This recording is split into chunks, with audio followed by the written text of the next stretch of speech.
Fausto, ¿cómo estás? Buenos días. Gusto saludarte, Eduardo. Buenos días. ¿Cómo estás? Gracias. También saludo a Ernesto Fadel Santoscoy. ¿Cómo estás, Ernesto? Buenos días. ¿Qué tal? Muy buenos días a todos.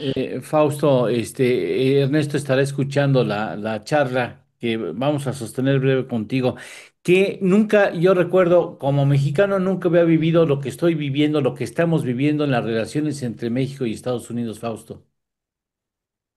Sí, complejas, Eduardo, muy difíciles. Creo que quizás el gobierno federal se acostumbró a los primeros 4 años del presidente Donald Trump, en donde las exigencias se limitaban, que no eran pocas, y eran muy delicadas, por cierto, a pues sacar a la Guardia Nacional, ¿no? La frontera con Guatemala y sobre todo en este programa que yo llamo de facto el tercer país seguro, es decir, México sí recibía, por supuesto, a miles de migrantes sin tener las condiciones, Eduardo, de seguridad, sin brindarles la seguridad a estos migrantes. Pero estos 4 años, estos primeros, bueno, más bien estos segundos 4 años van a ser muy difíciles, empezaron muy complejos. Y si tú recuerdas, Eduardo, el día en que el presidente Donald Trump criticó a la presidenta de México de que le tenía miedo a los narcotraficantes, creo que ahí hay un punto de quiebre en la cooperación, sobre todo en lo que quiere Donald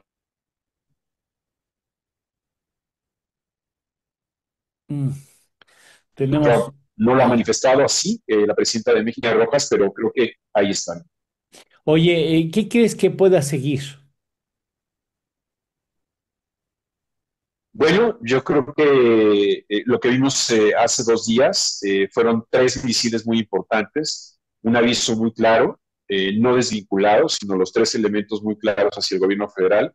Uno fue lo que tú mencionas y has mencionado en los últimos tus noticieros, es lo de las pues, sanciones, ¿no? A 2 bancos y a una casa de bolsa. Otro de ellos fueron las palabras de la fiscal general, donde pues nos etiqueta ya como un país peligroso para Estados Unidos, junto con China, Rusia e Irán.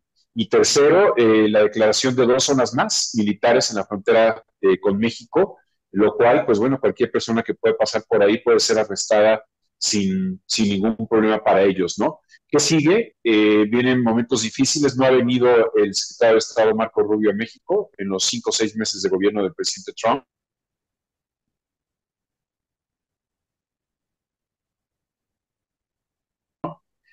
Viene pues esas tensiones de trabajan por debajo del suelo, pero son muy eficientes en ese sentido. El día de ayer hubo este festejo del 4 de julio en la residencia del embajador de Estados Unidos en México. Yo te diría que fue un festejo Sí. Ah. totalmente maga, es decir, mucho nacional o en la residencia del embajador de Estados Unidos en México, y posteriormente una efervescencia nacionalista con unas pantallas enormes donde desplegaron banderas de Estados Unidos, cantantes, y lo que dijo el embajador fue seguridad, seguridad, seguridad. Yo creo que vienes más presiones. Vienen más presiones. ¿Cómo has notado a la presidenta y a la posición de México frente a esta situación?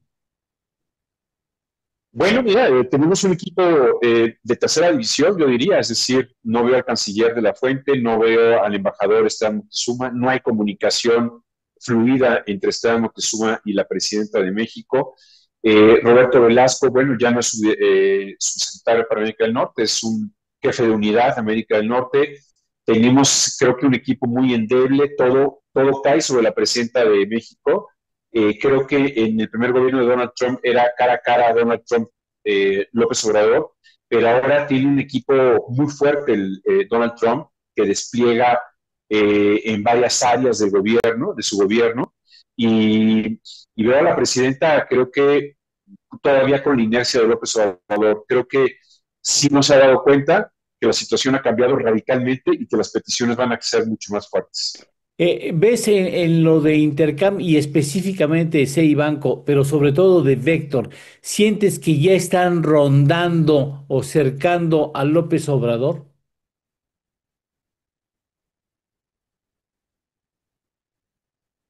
Sin lugar a dudas, sin los más importantes personajes que lo vinculaba con el mundo financiero, ahí está, ¿no? Es el número uno director. Eh, y creo que la defensa de la presidenta de México a estas instituciones no las debería de tomar personal.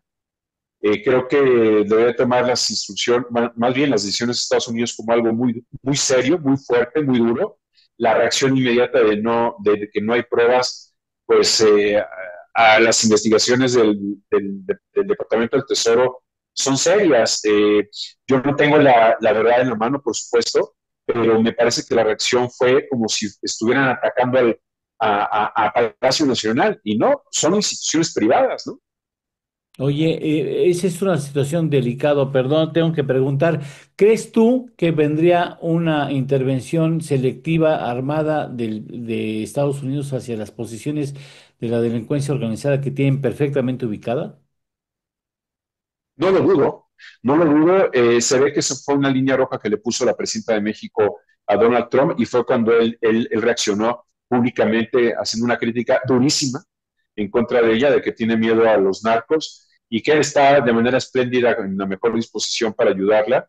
Creo que ahí para Donald Trump, pues la seguridad, para todos los presidentes de Estados Unidos, la seguridad en México Sí. es una seguridad doméstica y eso quizá no lo quiere ver la presidenta de México por cuestiones quizá de orgullo soberano o por cuestiones de que Donald Trump, perdón, el presidente López Obrador le heredó una diplomacia muy dogmática y no de Estado, y eso es algo muy grave. ¿Crees que es el buen momento para romper con López Obrador de parte de la presidenta? Debería de ser, Eduardo. Yo creo que ahí tiene todos los elementos. No es una materia optativa. Y mientras más abrace las posturas de López Obrador, más lejana estará de una realidad muy exigente por parte de Estados Unidos.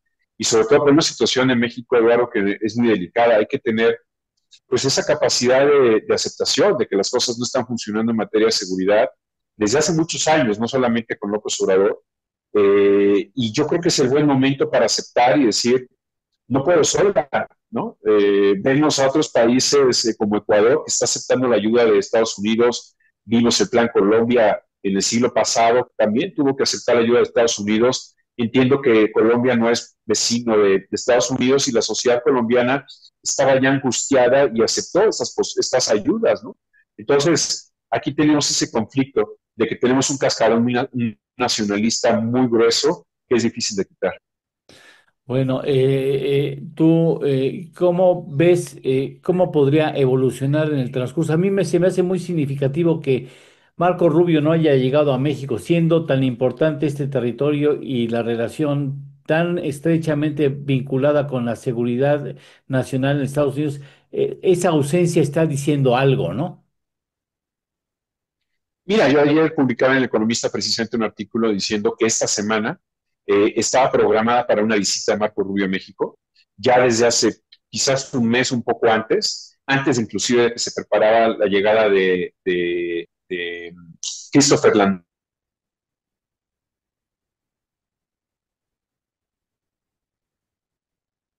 que vino a México hace 2 semanas, y vemos que no, en esa semana iba a llegar con una buena comitiva. Hubiera estado interesante que hubiera estado en el festejo que dio el embajador ayer de Estados Unidos, Ron Johnson, aquí en su residencia. Pero bueno, esa ausencia te dice que hay un mensaje muy claro, que Donald Trump no quiere que llegue Marco Rubio, que Marco Rubio tiene una agenda muy personal, muy ideologizada, que podría variar inclusive de la de Donald Trump, y me refiero a que Marco Rubio es un crítico muy fuerte de las dictaduras latinoamericanas, particularmente la de Cuba, también la de Venezuela, pero vemos que en la de Venezuela pues está siguiendo las indicaciones de su jefe y les quitó la protección a miles de venezolanos allá en Estados Unidos, de migrantes que trabajan o migrantes que escaparon de Venezuela de la dictadura. Pero en el tema de los doctores cubanos, acuérdate, Eduardo, los médicos cubanos, desde febrero el Departamento de Estado sacó ese documento en donde dice que les van a retirar las visas a aquellos funcionarios que firmaron la contratación de médicos cubanos. Es decir, iba también dirigido a México, pero aquí en México como que volteó a otro lugar, no se vio aludido. Sin embargo, iba directamente a México, que sí ha contratado médicos cubanos, que son declarados, hay que decirlo, como esclavos por parte de organismos ONGs.